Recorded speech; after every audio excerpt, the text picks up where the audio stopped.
ये काशिफ खान है कौन? काशिफ खान वो व्यक्ति है जिसने देश भर में लगभग 200 से ज्यादा लोगों के साथ 500 करोड़ रुपए से अधिक की ठगी की है, और ये ठगी की वारदात उसने फैशन टीवी की फ्रेंचाइजी दिलाने के नाम पर की गई है, यानी कि उनपे निवेश के नाम पर भी की गई है। इसी तरह का मामला ग्वालियर में भी दर्ज है, इंदौर में भी दर्ज है। लेकिन ग्वालियर की पुलिस इन जो ठग गैंग है इस पर मेहरबान बनी हुई है। दरअसल मेहरबानी का कारण इसलिए कहा जा सकता है, यूपी की जो गोरखपुर पुलिस है उसने जो ठग गैंग है इसके जो काशिफ खान और उसके 3 अन्य साथियों को मुंबई से गिरफ्तार किया है और उसको यूपी लेकर आई है, और फिलहाल जो तीनों आरोपी है गोरखपुर की जेल में मौजूद है। लेकिन ग्वालियर पुलिस को जब जानकारी होने के बावजूद भी ग्वालियर पुलिस उन ये ठग के जो शातिर अपराधी है जिनने करोड़ों रुपए लोगों की जो गाड़ी कमाई है उसको ठगा है, और लेकिन उनको अब तक प्रोटेक्शन वारंट पर ग्वालियर लेकर नहीं आ रही है। तो कहीं ना कहीं ग्वालियर की पुलिस की जो कार्य प्रणाली है, यानी कि जो कार्रवाई है, वो कहीं ना कहीं संदेहास्पद है। इस पूरे मामले में जो ठगी के शिकार लोग हैं उनका स्पष्ट अंदेशा है। दरअसल काशिफ खान, उसकी पत्नी रुक्मणी हुड्डा और उनके साथी दुष्यंत सिंह के खिलाफ ग्वालियर में मामला दर्ज है। धोखाधड़ी का मामला दर्ज है, करोड़ों रुपए की धोखाधड़ी की गई है, लाखों रुपया गबन किया गया है। इस पूरे मामले में तीनों आरोपी ग्वालियर की 34 थाना पुलिस में वांटेड है, लेकिन इनको 34 थाना पुलिस प्रोटेक्शन वारंट पर लेकर नहीं आ रही है। शिकायतकर्ताओं का ये कहना है कि 8 जून को इन आरोपियों की इलाहाबाद हाई कोर्ट में जमानत पर सुनवाई होने जा रही है। अगर इनको वहां से जमानत मिलती है तो कहीं ना कहीं ये अंदेशा उन्होंने लगाया है कि ये आरोपी देश छोड़ सकते हैं। जब देश से बाहर चले जाएंगे तो ये आरोपी फिर से दोबारा पुलिस की गिरफ्त में नहीं आ सकते। तो ऐसे में उन्होंने पुलिस के जो आला अफसर है उनसे गुहार लगाई है कि इन आरोपियों को ग्वालियर जल्द से जल्द लाया जाए और इनके खिलाफ सख्त से सख्त कार्रवाई की जाए और उनका जो पैसा इन्होंने ठगी किया है उनको वापस दिलाया जाए। फिलहाल इस पूरे मामले को लेकर जब इंडिया न्यूज ने ग्वालियर जोन के जो आईजी हैं अरविंद कुमार सक्सेना उनसे बात की है, तो उन्होंने कहा इस पूरे मामले को बड़ी गंभीरता से लिया। उन्होंने तत्काल ही संबंधित थाने को मैसेज भी किया और ये कहा है यूपी पुलिस से संवाद कर जो तीनों आरोपी है जो वांटेड है, यहाँ के 34 थाना पुलिस के वांटेड है, उनको ग्वालियर लेकर आया जाए। तो फिलहाल फैशन टीवी की आड़ में जो काशिफ खान, उसकी पत्नी रुक्मणी हुड्डा और उसका सहयोगी जो दुष्यंत सिंह है, जिन्होंने जो करोड़ों लोगों के साथ मतलब करोड़ों रुपए की धोखाधड़ी जो की है, इस पूरे मामले को लेकर अभी लखनऊ में जो ठगी के शिकार लोग हैं वो लोग एकत्रित हुए थे। उसमें मुंबई है, यूपी है, एमपी है, इसके अलावा दुबई के भी लोग वहां पे इकट्ठा हुए थे। बाकायदा उन्होंने प्रेस कॉन्फ्रेंस की थी और पुलिस से निवेदन किया था मीडिया के माध्यम से कि ये जो शातिर जो ठग गैंग है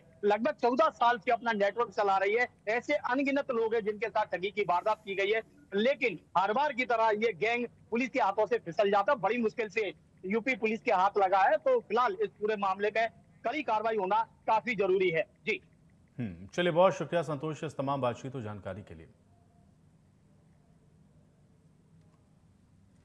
हमसे फ्रेंचाइजी उनने ली थी और उसके लिए उनने हमको कैफ़े एंड बार के खोलने के लिए इंदौर में दी थी हम लोगों ने। इसकी फ़ीस 40,000 रुपये थी। कंपनी के नाम से हमने 40 लाख रुपए उनके खाते में ट्रांसफ़र किए और जीएसटी के नाम से उनने 7,20,000 रुपये दिए थे, जो कि जीएसटी में जमा नहीं करे उनने।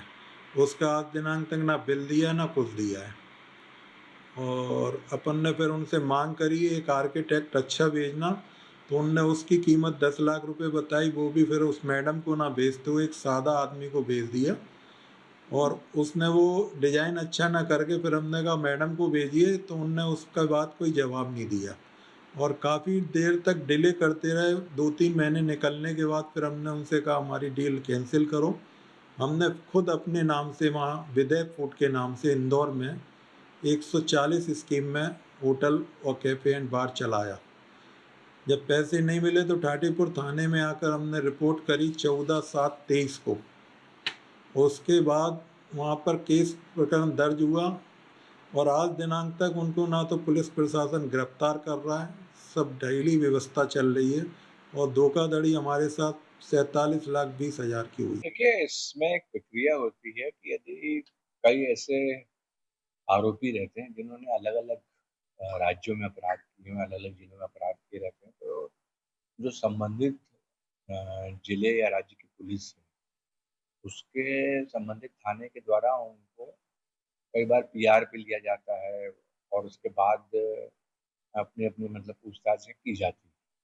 इस प्रकरण में भी जैसे आज थाटीपुर अपराध कायम है, तो थाटीपुर थाना क्षेत्र का जो भी जुरिडिक्शन का न्यायालय है माननीय, तो उसमें वहाँ से प्रोडक्शन वारंट प्रोड्यूस करा के थाना प्रभारी को वहाँ कॉन्टैक्ट करना पड़ेगा जिसकी लेटेस्ट जेआर पर तो उसको आरोपियों को मतलब वहाँ डिटेन करके रखा गया है अभी।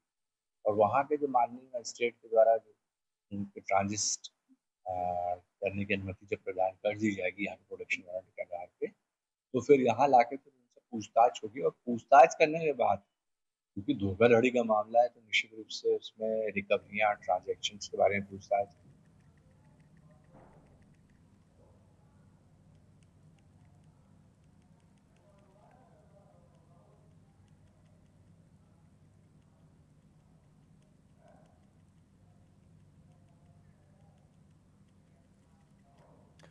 छतरपुर जिले में सड़क हादसे के बाद भड़की सांप्रदायिक हिंसा के मामले में पुलिस ने बड़ी कार्रवाई की और पुलिस ने इस बवाल और इस कांड में 13 नामजद और 3 उपद्रवियों के खिलाफ अलग अलग एफआईआर